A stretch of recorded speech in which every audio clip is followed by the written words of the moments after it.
Thank you for being with us. Okay. So you've been working in the field of public policy for the past 20 years. That's right, yeah. In your opinion, why is it important to evaluate development assistance programs?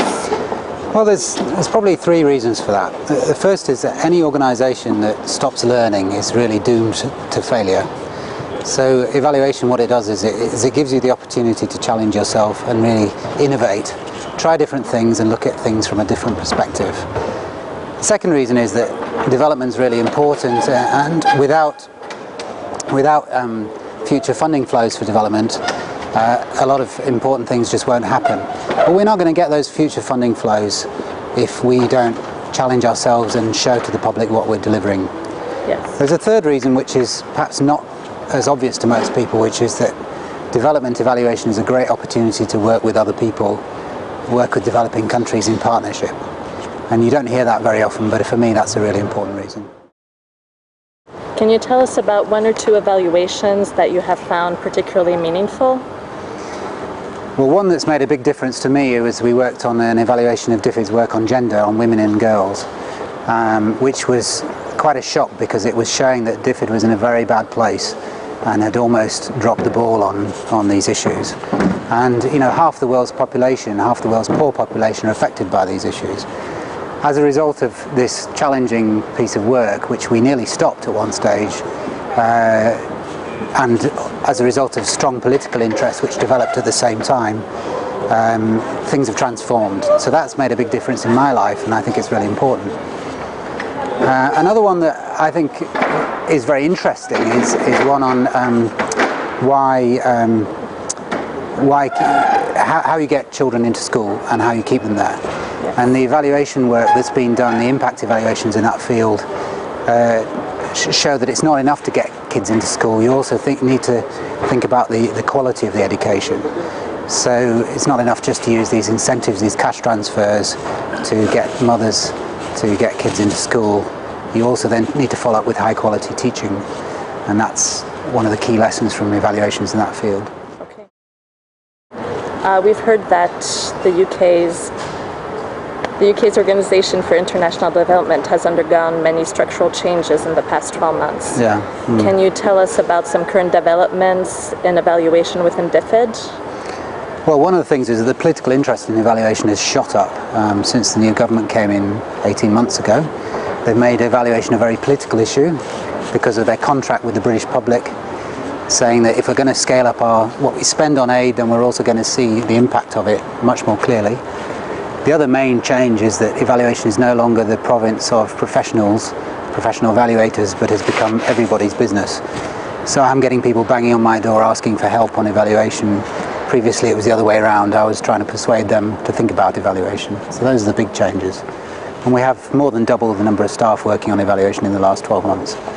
So that's quite a big change. I've spent most of my last year recruiting people. So okay. That's a big change. So this has to do with the public's renewed interest in accountability. Exactly, yeah. I mean, there's quite a deep suspicion of what we're using their money for. So they want it to be independently evaluated, the new aid commission in the UK, and they want to have much better estimates of impact. And that means planning and evaluation in from the beginning of the programs.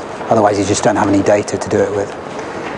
With those evaluations being done and impact assessments being done, how can those results be communicated to the public in a way that is accessible enough to them? Well, one of the ways is to make sure it's not just done by evaluators, because they can be notoriously dull people. So we're trying to use different ways of communicating, getting people to write who really understand how to communicate. So giving it to the skilled communicators. We're also trying not to use these big thick reports and just to use short briefs. In fact, the evaluation network has been a great way to do that. You've been chair of the DAC Evaluation Network for 3 years now. Yeah. So how do you see in the years ahead the role of the network? Well, one of the things we've got to do is try and reach out a lot more to other people. We've tended to use the network as a way of sharing our experiences with each other, and it's a very friendly, helpful place. But there are a lot of people who are not members of this network and who could benefit from it. So at the next meeting we're hoping to invite somebody from China, and we've recently been talking to people in the Islamic Development Bank and then the foundations and so on. So just trying to make ourselves more open and outward looking, I think. Okay. Your experience as head of evaluation at DFID and as chair of the DAC Evaluation Network, what do you see as being the biggest challenges for the future of evaluation? The biggest challenges are, first of all, making sure that the evaluations are used.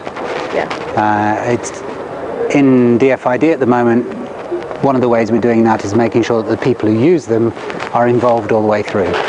It's all too easy for evaluations to be thought about towards the end of the programs, and when they just become really an exercise in ticking a few boxes. Right. So we're transforming the whole approach to that, and that's making a big difference in the level of interest we have in it. People do want to learn if you involve them in the process. The other big challenge is the technical one of measuring the impact of development programs.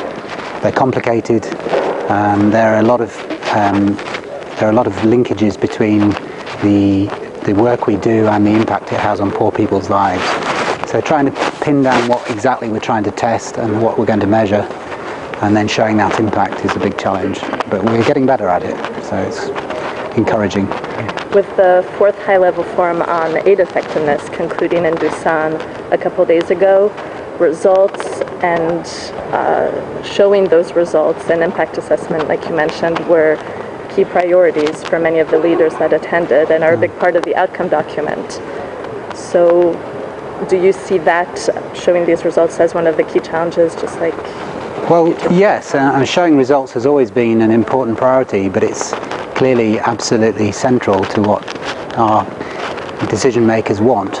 But I think what's different about the Busan discussions is the much greater involvement of the developing countries themselves and the emerging powers like China and India. And evaluation needs to follow suit. We need to make sure that we have our discussions in a more open way and get them more involved. Okay, great. Okay. Thank you so much for being with us today. It's a pleasure.